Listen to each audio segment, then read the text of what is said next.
इस वक्त की बड़ी खबर, तो अमेरिकी सदन के सांसद हैं एडम। रूस नाटो से अगर टकराता है तो 3 दिन में खत्म हो जाएगा रूस। 72 घंटे के अंदर रूस को खदेड़ देंगे, ये बातें कही हैं एडम ने। तो क्या नाटो इस जंग में सीधे तौर पर उतरेगा? लेकिन माना जा रहा है कि जब व्हाइट हाउस में मुलाकात होगी जो बाइडेन से, उसके बाद अमेरिका की ओर से औपचारिक तौर पर एक बड़े आर्थिक मदद का ऐलान हो सकता है। और बहुत मुमकिन है कि पैट्रियट डिफेंस सिस्टम, जिसकी लंबे समय से मांग कर रहा है यूक्रेन, जेलेंस्की कई बार यह कह चुके हैं कि अमेरिका उसे यूक्रेन को पैट्रियट डिफेंस सिस्टम दे, लेकिन रूस ने पहले से इसको लेकर चेतावनी दे रखी है। तो क्या वाकई पैट्रियट डिफेंस सिस्टम देगा? और अगर ऐसा होता है तो निश्चित तौर पर रूस के लिए कोई भी हवाई हमला करना यूक्रेन की सीमा में बहुत मुश्किल हो जाएगा।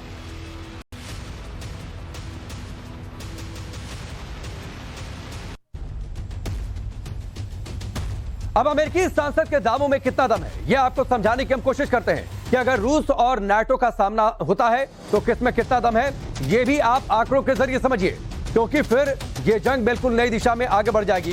तो नाटो वर्सेस रूस, किसमें कितना दम? सैन्य ताकत के लिहाज से सबसे पहले देखते हैं सेना के जवानों की तादाद की अगर बात करते हैं तो 54,000। तो ये आंकड़े 54,05,700 नाटो के वहां पर सैनिक मौजूद हैं, जबकि रूस के अगर सैनिकों की बातचीत करें 13,50,000 एक्टिव सैनिक मौजूद हैं। इसके अलावा 33,66,000 ये एक्टिव सैनिकों की तादाद है नाटो की, जो कि वहां पर मौजूद है, जबकि रूस के एक्टिव सैनिकों की तादाद कहीं ज्यादा है, वो है 8,50,000। रिजर्व फोर्स की अगर हम बातचीत करते हैं 13,01,000 नाटो की रिजर्व फोर्स है, जबकि 2,50,000 रूस की वहां पर रिजर्व फोर्स है। अब पैरा यूनिट में जो जवान वहां पर मौजूद हैं उनकी भी ताकत देख लेते हैं। 7,38,700 ये नाटो के पैरा यूनिट वहां पर मौजूद है।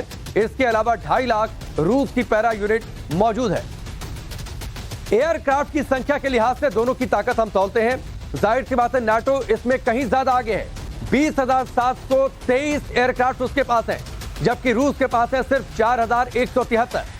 फाइटर जेट 3,527 नाटो के पास फाइटर जेट्स हैं, जबकि रूस के पास सिर्फ 772 फाइटर जेट्स हैं। ग्राउंड अटैक की काबिलियत अगर हम देखते हैं, जो ग्राउंड अटैक अगर एयरक्राफ्ट के जरिए होता है तो नाटो अगर इस जंग में उतरता है 1,048 एयरक्राफ्ट के जरिए वो ग्राउंड अटैक कर सकता है, जबकि रूस के पास जो तादाद एयरक्राफ्ट की तादाद है जो ग्राउंड अटैक में माहिर है वो 739 है। ट्रांसपोर्ट एयरक्राफ्ट की संख्या देखा जाए तो ट्रांसपोर्ट एयरक्राफ्ट की संख्या नाटो के पास 1,543 है, जबकि रूस के पास है सिर्फ 445। स्पेशल एयरक्राफ्ट नाटो के पास है 1,014, वहीं रूस के पास है सिर्फ 132। और अगर टैंकर एयरक्राफ्ट की हम बातचीत करते हैं, जो टैंक को, तो वो नाटो के पास है 678, जबकि रूस के पास है सिर्फ 20। हेलीकॉप्टर जो कि अटैक करेंगे, नाटो के पास है 8,485, जबकि रूस के पास है 1,543।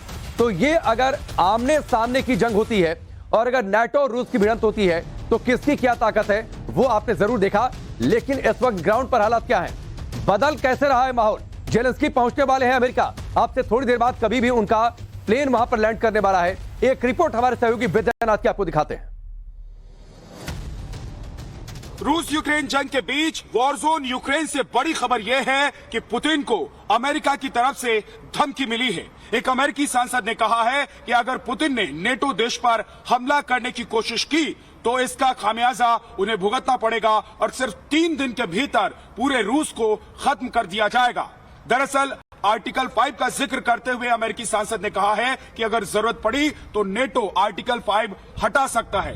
इस आर्टिकल 5 के तहत ही नेटो देश एक दूसरे सहयोगियों के देश में अपनी सेना उतार सकते हैं और अपने हथियार भेज सकते हैं। लेकिन अमेरिकी सांसद ने कहा है कि पुतिन लगातार अंतर्राष्ट्रीय कानूनों को तोड़ रहे हैं, ऐसे में जरूरत पड़ी तो फिर नेटो आर्टिकल 5 हटाएगा और इसके बाद नेटो की सेना यूक्रेन समेत तमाम उन इलाकों में पहुंच जाएगी जहां से रूस पर अटैक किया जाएगा और सिर्फ 3 दिन लगेंगे जब रूस को पूरी तरीके से मटियामेट किया जा सकेगा।